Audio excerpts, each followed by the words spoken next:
괜찮아요.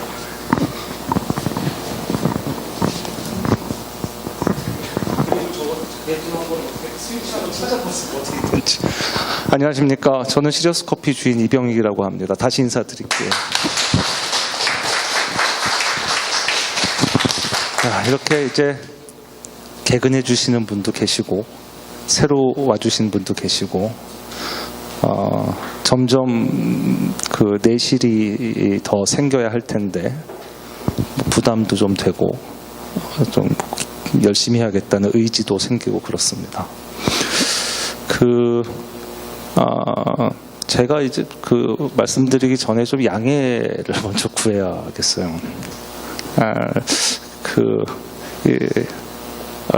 오늘이 7월 7일이죠. 근데 제가 그저께 저희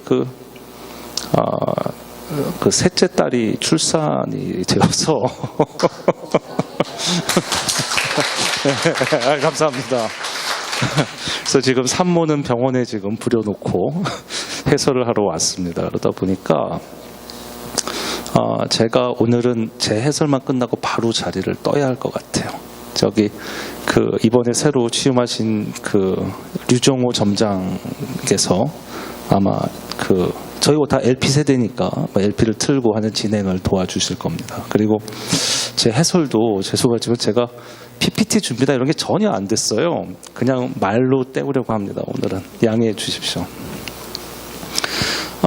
우선은 지금 제 해설 잠깐 들으시고요. 그리고 끝난 다음에 잠시 쉬는 시간 가지고 이제 음료가 제공이 될 거고요. 그리고 심 선생님께서 오늘 멋진 또 해설을 해주실 것이고, 그리고 이제 음악을 듣고, 오늘은 곡이 짧아요. 해설도 제 해설이 굉장히 짧을 것이기 때문에 준비가 잘 안 돼서 오늘은 좀 와인도 좀 드시면서 얘기 좀 나눌 수 있는 시간이 있지 않을까 싶습니다. 평소보다는. 오늘 한 24분 정도 될 것 같은데. 자, 오늘 제가 말씀드리려고 하는 내용은요. 오늘 일단 곡은 다 아시다시피 모차르트의 클라리넷 협주곡입니다. 클라리넷 협주곡은 이제 모차르트가 작곡한 건 한 곡밖에 없고요. 그 이유는 뭐 여러 가지 이유가 있겠습니다만은 가장 큰 이유는 클라리넷이라는 악기 자체가 당시로는 상당히 새로운 악기였다는 사실이죠. 그러니까 모차르트가 실제로 클라리넷이라는 악기를 거의 작곡가로서는 거의 이제 새로운 어떤 클라리넷의 시대를 열었다고도 볼 수 있습니다. 그래서 모차르트가 죽는 이제 그 연도가 1791년인데요. 죽기 얼마 전에 클라리넷 협주곡과 클라리넷 오중주곡, 그러니까 퀸텟이 이제 퀸텟이죠? 콜텟이 아니라 퀸텟이 이제 작곡이 됩니다. 이 곡을 선정하게 된 배경은 이제 베토벤 3부작이 끝나고 심 선생님하고 이제 많은 토론을 거쳐서 일단 워낙 더울 테니 좀 청량감 있는 곡으로 하자라고 해서 이제 여러 가지 곡이 물망에 올랐다가 모차르트의 클라리넷 협주곡으로 낙착을 보았습니다. 근데 오늘은 그동안 너무너무 비가 안 와가지고 이 곡을 들으면 정말 가슴이 뻥 뚫릴 줄 알았는데 며칠 전서부터 비가 쏟아져서 조금은 좀 보람이 없네요. 그러나 오늘 워낙 잘 알려진 곡이고 또 심 선생님께서 해설을 아주 멋지게 해주실 테니까 안타깝게도 저는 나중에 녹화된 영상을 보겠지만 좋은 곡을 시원하게 잘 즐기시기 바랍니다. 제가 오늘 말씀드리고자 하는 주제는요. 이 모차르트 그리고 클라리넷 협주곡과 관련된 테마로 계몽주의를 잡았습니다. 계몽주의는 한자로 이렇게 씁니다.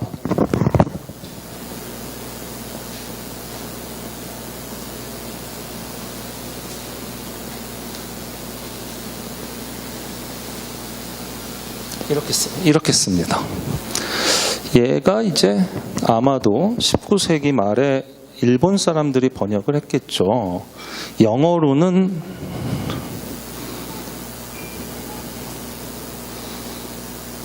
Enlightenment입니다. 그러니까 제가 이거를 PPT를 준비해 왔어야 되는데요. 너무나 안타까운데요. 뭐 어쩔 수 없습니다. 제가 설명하면서 하는 수밖에 방법이 없네요. 제가 준비가 부족해서 그런 걸 어쩌겠습니까? 인라인먼트라는 말과 이 두 가지 말을 동시에 한번 분석을 해볼게요. 인라인먼트라는 거는 이제 인이라는 거는 어떤 곳에 들어가서 좀 더 그것이 강화된다, 무엇을 하게 해준다, 뭐 이런 뜻을 쓰게 된 접두사입니다. 혹은 어떤 형용사를 동사로 만들어주는 경우도 있어요. 튼이 붙으니까 마찬가지 이게 더블로 붙는데 이게 붙어도 이제 동사가 되죠. enlighten 그러면 이게 비추다 이런 뜻이 됩니다. 동사로. light는 빛이죠. 근데 이제 비추다 이런 뜻이 되고 ment는 명사형 어미니까 그렇고요. 간단히 말하면 이걸 비추다라는 뜻이죠. 그래서 불어로는 illumination이라고 합니다. 영어로 하면은 illuminate 이 정도 되죠. 비춘다는 뜻입니다. 여전히. 그럼 뭐를 비추냐? 이게 문제가 됩니다. 뭐를 비추냐? 이제 빛을 비춘다는 건데 이것의 빛은 이성의 빛입니다. 기본적으로는. 그러니까 좀 이따 다시 또 말씀을 드리겠습니다만은 소위 이제 계몽주의가 유럽에서 시작이 되어서 하나의 어떤 전성기를 이루고 그리고 그 결과로 사실은 지금 우리들이 있는 겁니다. 무슨 뜻이냐 하면 네, 지나가셔도 됩니다. 무슨 뜻이냐 하면 지금 말씀드렸던 대로 인라인먼트는 이성의 빛이라고 했잖아요. 그러면은 그 과거에는 이성이 없었냐? 있었죠, 당연히. 그런데 여기에 빛을 비춘다는 게 도대체 무슨 뜻이냐? 거기에 대해서 좀 이따 설명을 드릴게요. 계몽주의로 넘어가겠습니다. 계몽주의로. 이 계자는 열다라는 뜻입니다. 이 몽은요, 이거 좀 보면은 이제 얘는 풀이죠. 풀 밑에 얘가 돼지거든요. 기본적으로 돼지가 풀에 낀 거예요. 옴쭉달싹을 못 하고 있는 거죠. 그래서 우리가 무지몽매하다라고 할 때 이 몽자를 쓰죠. 그러니까 답답하게 갇혀 있는 모양입니다. 답답하게 갇혀 있는 걸 열어 젖히자는 주의가 계몽주의입니다. 얘하고는 딱 맞다 떨어지진 않아요. 뜻은. 그런데 사실 그 내용을 들여다보면 굉장히 잘한 번역입니다. 사실은.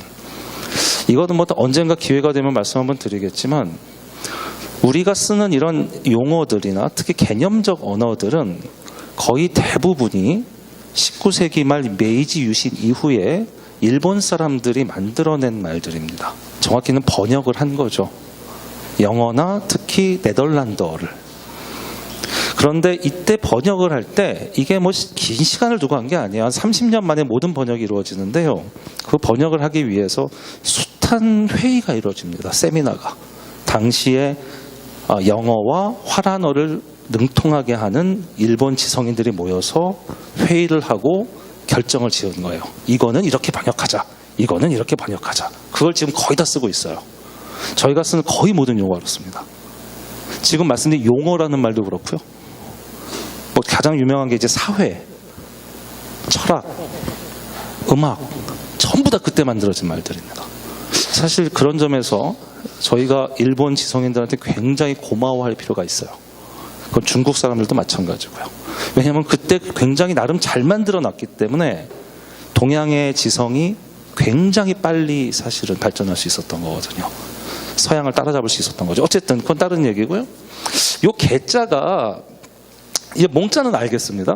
무슨 뜻인지. 먼저 계속 이렇게 꽉 막혀 있고 잘 모르고 있고 이런 거를 열어 젖히자. 어두운 곳을 비추자. 비슷하게 되는 거죠. 요 개자는 사실은 우리 세대는 다 압니다. 아닌 세대도 있으려나? 여기 하품하시는 우리 모르실 수도. 국민교육헌장 외우셨나요? 외워본 적 있어요? 없죠. 저는 외웠거든요. 국민교육헌장이 지금은 굉장히 비아냥의 대상입니다, 사실은. 근데 자세히 들여다보면 대단한 명문입니다. 깜짝 놀랄 정도로 명문이에요. 그거를 기초한 사람이 열암 박종홍 선생인데요. 서울대 철학과에 계시다가 정년 퇴직을 하셨죠. 저번 시간에 얘기했었던 그 헤겔이라는 철학자의 아주 권위 있는 해석자였습니다. 그 박종홍이라는 분이요. 그분이 이제 제 3공화국 때 이제 청와대에 들어가서 이제 교육부 쪽을 맡으면서 국민교육헌장이라는 걸 만들고 다들 외워라 이렇게 이제 강압적으로 시켰죠. 그 중에 항상 틀리는 게 하나 있습니다. 그게 뭐냐 하면 개발입니다. 기억하시나요? 기억하실 겁니다. 개발입니다. 이걸 자꾸 개발이라고 외워서 항상 혼나죠. 개발 아니다, 개발이다. 그러면서 기억나시죠? 제가 그 문장은 잘 기억이 안 나요. 그런데 왜 개발이냐? 이거 굉장히 중요합니다, 사실은. 왜 개발이냐 하면 박종홍 씨가 생각할 때는 이 개발은 이거는 뭐냐 하면 이거는 정신적인 게 아니에요. 이건 오히려 좀 물질적인 쪽에 가깝습니다. 이 개발은. 우리가 뭐 건설 회사나 이럴 때 이런 거 이름 지을 때 뭐 우성 개발 이런 식으로 짓잖아요, 이름을. 개발은 다릅니다. 이거는 계몽을 해서 자신의 능력을 펴야 한다는 뜻이에요. 그러니까 니들이 지금 무지몽매한 상태이니 국민들을 교육시켜서 그 무지몽매함을 열어젖히고 그 능력을 펴야 한다는 뜻이에요. 그래서 그렇게 개발이라는 말을 이제 개발이라고 맨날 혼나고 개발이다 개발. 물론 이제 그거를 혼내는 선생님도 왜 개발이라고 해야 되는지는 잘 모르셨을 거예요. 근데 일상으로 쓰는 용어는 아니니까요. 근데 그때 박종원 선생이 개발이라는 표현을 쓴 이유가 바로 여기에 있습니다. 헤겔은 계몽주의의 완성자라고 불립니다. 그리고 박종홍이라는 사람은 헤겔이 그 자체로 마치 체화된 사람 같은 사람이에요. 너무너무 헤겔을 좋아하셔서 이분이 뭐 조금만 더 말씀드리면 이분이 나중에 만년이 되면은 결국에는 조선 철학을 해야 하지 않겠나 생각해서 원래는 헤겔 전공자, 독일 철학 전공자인데 말년에는 한국 철학에 몰두를 하십니다. 그래서 퇴계와 관련된 퇴계 이황과 관련된 논문을 계속 발표를 해요. 그런데 누구 좀 비아냥거리는 사람은 그의 이황 해석은 그가 본 이황은 헤겔과 똑같다 뭐 이런 얘기를 할 정도로 헤겔이 완전히 몸에 밴 분이긴 해요. 그러나 제가 생각할 때는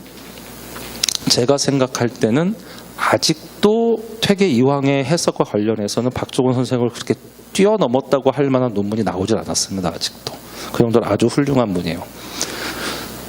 이런 말씀을 드리면은 제가 30 박정희를 찬양한다고 오해하실지는 모르겠으나 그건 그거고 이거는 어쨌든 이렇습니다. 자, 그럼 계몽주의 말씀을 왜 드리느냐? 다시 돌아올게요. 너무 멀리 갔네요.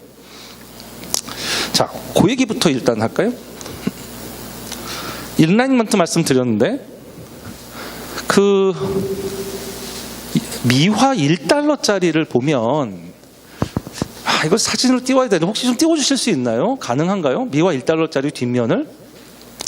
미화 1달러짜리 뒷면을 보면은요 요런 모양이 있습니다. 참 의아스러운데 보신 적이 있는지 모르겠어요. 보신 적 있나요? 피라미드가 이렇게 있고요. 진짜 이런 세상에. 네네네. 예, 여기 보이시나요? 여기 보이시나요? 아주 조그만데요. 여기 보시면은 피라미드가 있고요. 거기에 이제 피라미드가 이렇게 떨어져 있습니다. 분리가 되고 여기에 문이 있어요. 이렇게. 자세히 한번 보십시오. 이거 어느 분 건지 너무 감사한데. 이 모양이 그게 왜 이런 게 있을까 굉장히 의아스럽죠. 이게 계몽주의 상징입니다. 왜냐하면 피라미드 모양의 예는 통상적으로 바벨탑을 상징합니다.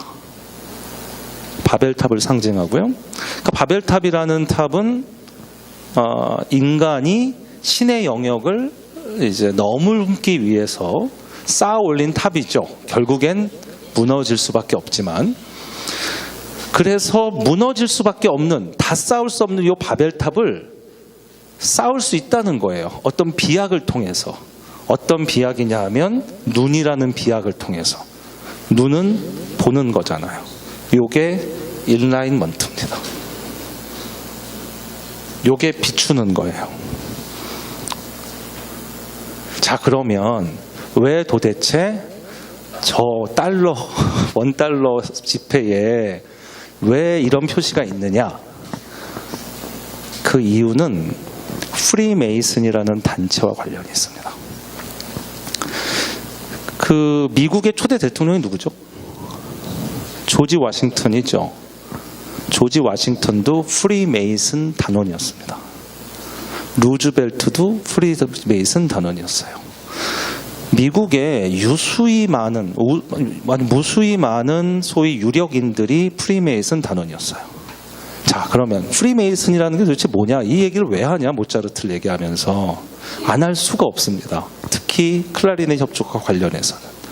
왜냐하면 모차르트 자체가 자신이 아주 열성적인 프리메이슨 단원이었어요. 그리고 이 클라리넷 협주곡을 만들게 된 배경이 스테들러라는 당시에 굉장히 유명한 그 피리 부는 관악 연주자의 그 어떤 과 모차르트와의 어떤 친분 관계에 의해서 만들어지거든요. 그래서 사실은 어떤 사람은 그런 얘기도 합니다. 잠시만요, 좀 잠글게요. 서로를 위해서.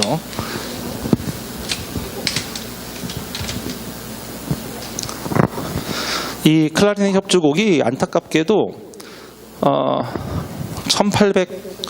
1801년인가 악보가 출판이 되는데요. 악보에는 기본적으로 작곡가의 그 사인이 있어야 되거든요. 근데 사인이 없어요. 그래서 이게 과연 모차르트가 진짜 만든 거냐 아니냐, 작곡한 거 아니냐 이런 말들이 많습니다. 심지어는 이제 이게 스타들러가 만든 게 아니냐라는 설까지 있었을 정도로 이 곡과 관련해서는 굉장히 커다란 어떤 의미를 가지는 사람인데, 이 사람도 역시 마찬가지로 프리메이슨 단원이었어요. 일단 프리메이슨에 잠깐 좀 보고 갈게요. 이 메이슨은 석공이라는 뜻입니다. 프리는 자유죠. 자유석공.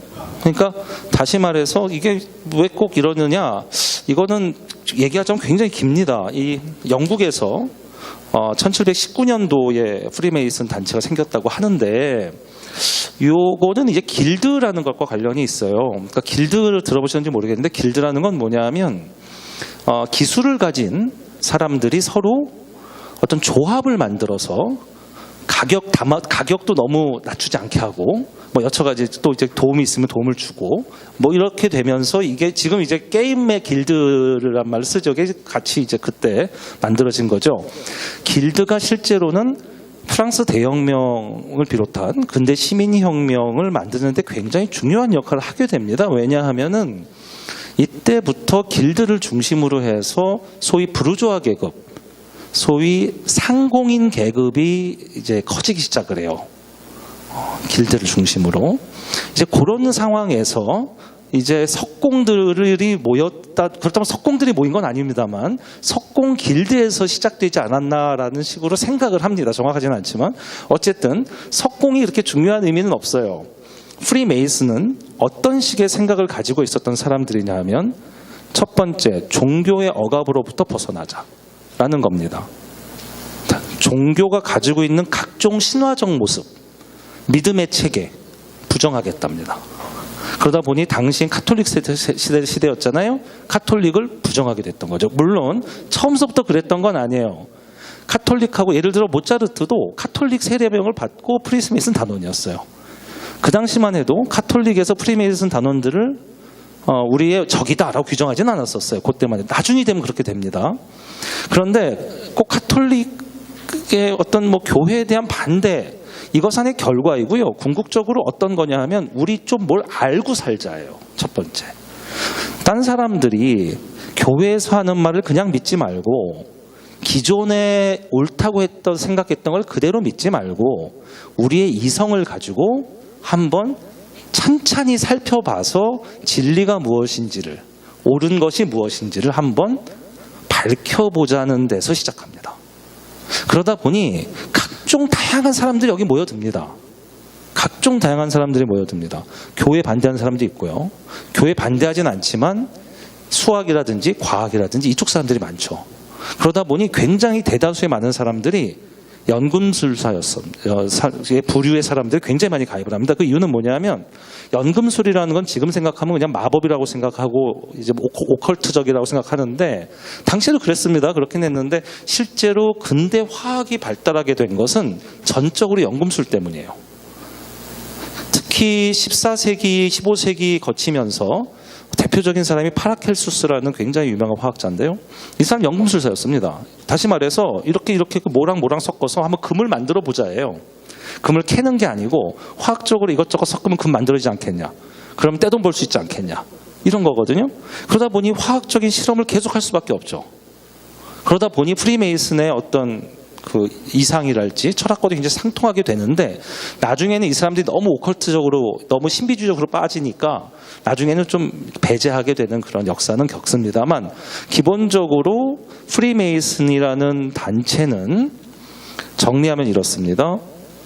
첫 번째로 그 사회에 영향력을 미칠 수 있는 사람들이, 그러니까 돈이 많거나 재주가 많거나 아니면 지위가 높거나 이런 사람들이 모여서 계몽주의를 주창하고, 다시 말하면 기존의 질서와 기존에 옳다고 믿었던 이런저런 모든 진리 체계들을 부정하고 나의 이성을 가지고 나의 눈을 가지고 비추어서 이러한 무지몽매함을 깨겠다는 생각을 가지고 하나의 비밀 결사루가 되어서 단체를 만들어서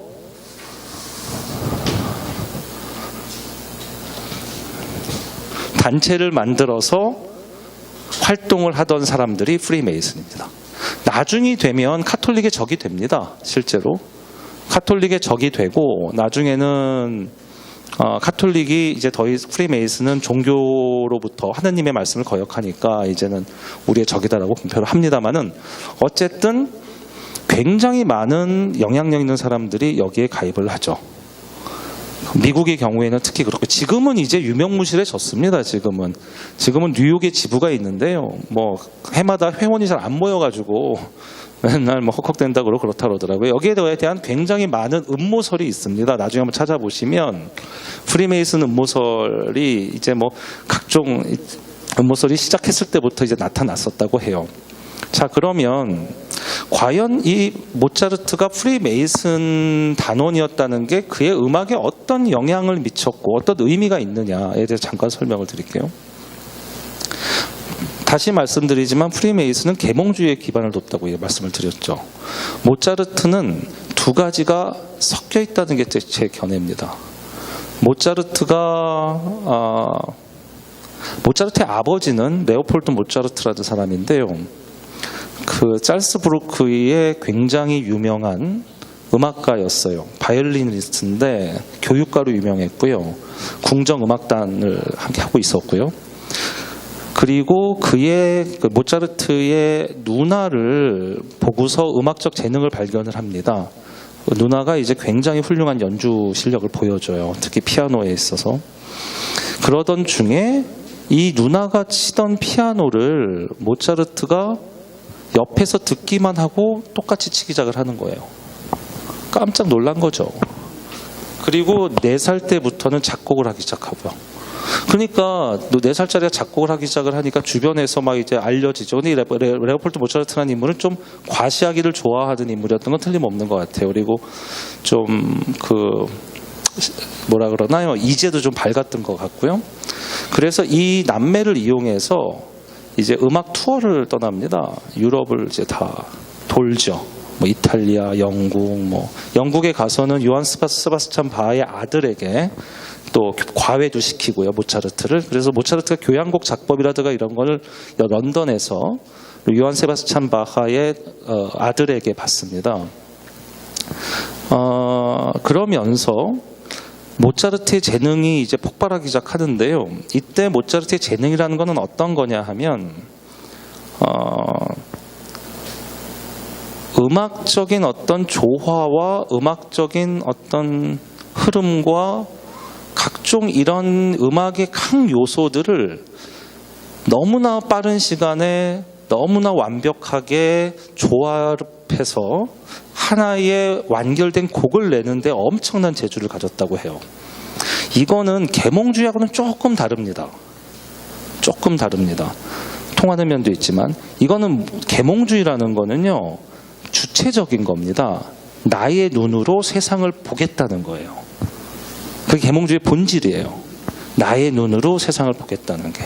그래서 소위 근대 정신과 통하는 겁니다.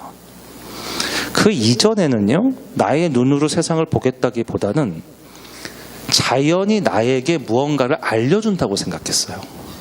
그 이전에는 내가 주체적으로 보는 게 아니고 자연이 나에게 무언가를 알려준다고 생각했어요. 그거는 음악도 마찬가지죠. 특히 바하 음악을 들어보면 사실 그런데요. 신의 말씀과 신의 어떤 음률이 있는 거예요. 그리고 그것이 나에게 들리는 겁니다. 그럼 좀 체보만 하면 되는 거예요. 체보만 하면 되는 거예요. 그런 점에서 바흐는 계몽주의하고는 거리가 멀죠. 거리가 멀죠. 하지만 굉장히 숭고하죠. 신성하고. 모차르트도 역시 그런 면이 있습니다. 틀림없이. 틀림없이 그런 면이 있어요. 무언가 소리를, 가장 완전한 소리를 그대로 그냥 적을 수 있는 능력이 있었던 거예요. 그런데 모차르트의 특징은 거기서 그치지 않았다는 겁니다. 오늘 들으시는 클라리넷 협주곡은 특히 그런 곡이에요. 다시 말씀드려서 내가 만들어낸 소리가 여기서 모차르트의 중후기서부터는 드러나기 시작한다는 겁니다. 내가 만들어낸 소리가. 이게 이제 베토벤 중후기에 가면은 아주 폭발적으로 보이는 지점이에요. 우리 저번에 했었던.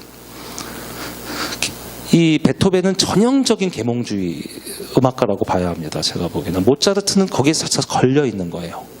걸려 있는 거예요. 그래서 통상적으로 우리가 음악을 가를 때 전 바로크도 있습니다. 바로크, 고전파, 낭만파 이렇게 가르죠. 고전파 안에 하이든이 있고요. 모차르트가 있고요. 그리고 베토벤이 있습니다. 베토벤은 여기는 걸쳤다고 보죠. 보통. 중기까지는 이쪽에 들어가고 중후기부터는 이쪽에 들어가고 이렇게 얘기하는 사람들도 많이 있죠. 저도 그렇게 생각합니다만은. 어쨌든 모차르트와 하이든이나 이런 사람들이 고전파에 들어가는 이유가요. 이게 이제 계몽주의와 겹쳐지는 지점인데요. 고전이라는 거는 클래식입니다. 말 그대로. 우리가 지금 듣고 있는 음악을 클래식 음악이라고 하잖아요. 여기서 생긴 말이에요. 그럼 클래식이라는 게 도대체 뭐냐? 이전엔 바로크라고 하죠. 바로크는 장식적인 이런 뜻입니다. 원래. 굉장히 뭔가 장식을 갖추어서 간다라는 뜻이에요. 클래식은 무슨 뜻이냐면 이 사람들이 클래식이라는 이름을 지을 때 머릿속에 염두에 두는 건 그리스나 로마 시대예요. 특히 그리스의 건축물 같은 거. 아주 정교하게 만들어진. 그러나 단순히 신의 목소리를 듣거나 뭐라고 할까요? 수동적으로 어떤 세계와 자연의 소리를 듣거나 모습을 보거나 하는 게 아닌 인간이 주체적으로 무언가를 표현하려고 했던 시기를 그리스 시대라고 잡거든요. 그래서 나중에 르네상스 시기라는 게 이제 그때로 돌아가자라는 운동입니다. 클래식이라는 말을 쓸 때는요, 어떤 의미가 있냐 하면 단순히 그저 장식만 하거나 하는 것이 아니고 나의 내면이 드러나기 시작했다는 뜻이 있어요. 인간이 드러나기 시작했다는 뜻이 있습니다. 클래식이라는 말 속에는. 왜냐하면 서양 사람들에게 클래식이라는 건 언제나 그리스로 향해 있기 때문에 그래요. 그리스라는 시대의 문명은 그 이후 문명하고는 많이 다릅니다. 그때는 신이 없었잖아요. 일단.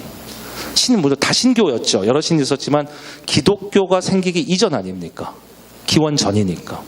많이 다릅니다. 그때의 모습이 보인다고 할 때 보통 클래식이라는 말을 씁니다. 물론 이제 요거를 사실 빈 클래식이라고도 쓰는데요. 빈 쪽에 그 이전에는 참혹했어요. 사실은 생활이 유럽도 과학기술이 전혀 발달하지 않았기 때문에 어쨌든 그렇습니다. 클래식도 역시 마찬가지로 인간 잘 짜여진 것, 나의 어떤 내가 만들어낸 소리, 그 소리가 완벽하게 조화리면서 짜여진 것이라는 의미를 가지게 됩니다. 그래서 모차르트가 이렇게 되게 된 배경은 레오폴트 모차르트라는 그의 아버지 역할이 굉장히 컸죠. 그의 아버지가 각국을 돌아다니면서 이 신동을 다 보여줬을 거 아닙니까? 상류 사회에. 그러면서 프랑스에서는 대표적인 게 볼테르고요. 모차르트가 대단히 많은 사상가들과 교류를 하게 됩니다. 제대로 공부는 못했겠죠. 음악하고 하니까. 그러나 모차르트 자체가 워낙에 머리가 좋고 그 편지를 읽어보면 알 수 있습니다. 얼마나 머리가 좋은지. 얼마나 감각적인지. 단지 음악만이 아니고 글도. 그리고 그 당시에 가장 선두에 섰던 최전선의 사상가들의 이야기들을 들었겠죠.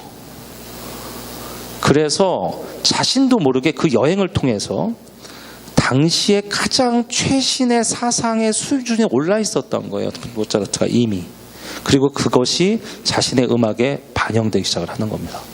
그 증거는 클라리넷 협주곡만이 아닙니다. 프리메이슨 얘기한.